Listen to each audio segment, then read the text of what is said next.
Hey everybody, today we're talking about Promising Young Woman, and I am going to spoil this movie, so if you haven't seen it, go ahead and go watch it before you watch this video, because my quick thoughts, it's worth a watch, but there is like a big moment in this that I feel like needs to be spoiled if we really want to talk about the film.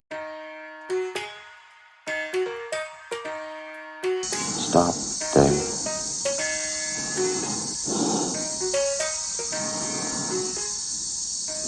I'm afraid. Alright, so this is Promising Young Woman. It's the last one of the Oscar picks. I left it to the end. No particular reason why. It's just the order in which I watched them. Starring Carey Mulligan, who, if you look at her IMDb, she really has worked with like every good director, but not in like a really lead type role. So good to see that. This one directed by Emerald Fennell. I guess this is her first time directing. She's acted in other movies, but cool to see someone step up and make a good film on their first try. This is, good enough that it is getting Oscar praise. Has got some nominations for Best Picture even. And that's pretty cool that we live in a world where we can get a rape revenge movie an Oscar nomination. They're making big moves over at the Academy this year especially. We've really had a wide variety of movies that don't really feel like they fit the Oscar mold, and I think that's probably good. Going forward, hopefully we get to see more of that, and it's not just a one-off because there wasn't that many movies this year, which is what I fear. I fear that because there doesn't feel like there's that many movies out, so they were just picking the best of, a smaller section of movies, a crosshair of good movies in a very small pool. Now, this movie's interesting. I like it quite a bit. It takes some bold chances. I think some of it's possibly a little too problematic for it to work completely, but for the most part, I think it's a very good film. Carey Mulligan, of course, is great. Essentially, this is a film about a woman whose best friend was raped at a frat party.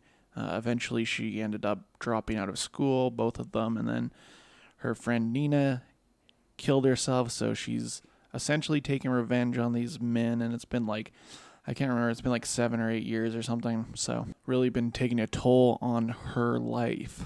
And at the beginning, I think it does make some good points. It starts out of her like pretending to be very drunk at bars and like supposedly nice men taking her home, and then all of them essentially trying to assault her. And I think it does a good job of busting the nice guy stereotype, how most of these guys aren't really actually nice, and that's kind of just in general how men approach the situation, even if they think they're a nice guy. As it goes on, it becomes more intensely about the revenge and her seeking specific people out that didn't believe her at the time, didn't listen, or ignored her. And once it starts to get into that, it really, I think as that goes on, they try to make it seem like there are some characters that can have some redemption, but really the only people she lets off is like the lawyer that tried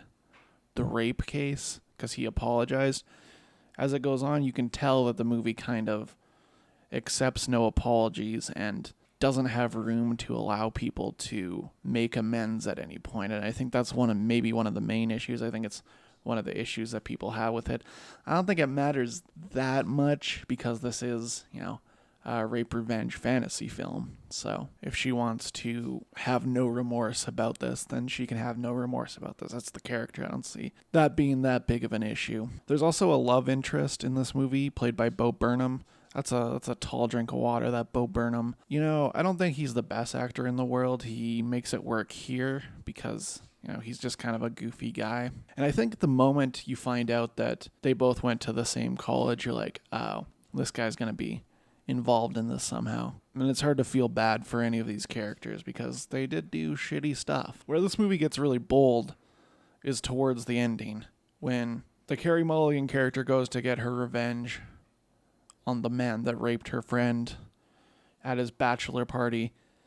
And this is where we're getting into spoilers territory, so if you didn't listen to me before, I'm going to spoil it now. And he ends up murdering her because of the way she like presses him to admit that he did a rape. And that's like, you don't see that very often, where the main character that you've been following for an hour and 45 minutes just gets killed. And I think if anything, that is what's getting it its Oscar nomination, because it's not like that different from other revenge stories like this. Just the fact that they straight up kill a character, and then the perspective shifts where they just burn her body, you know?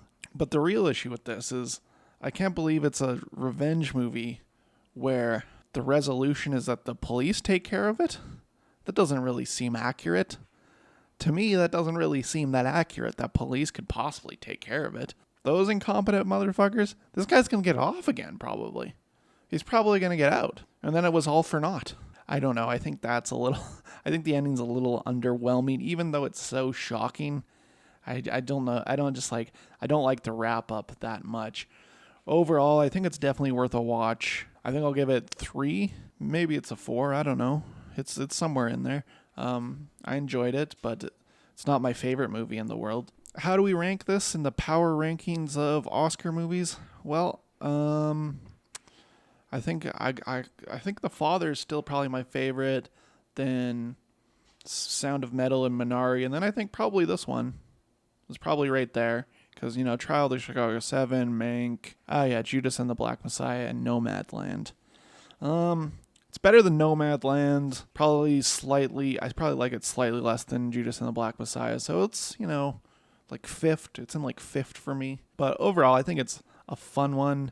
And definitely take some risks that you don't see very often. So that's it for me. And that's it for the Oscar movies. So that means tomorrow we have a wonderful little episode of Godzilla vs. Kong with a special guest. Why don't you play us something, baby?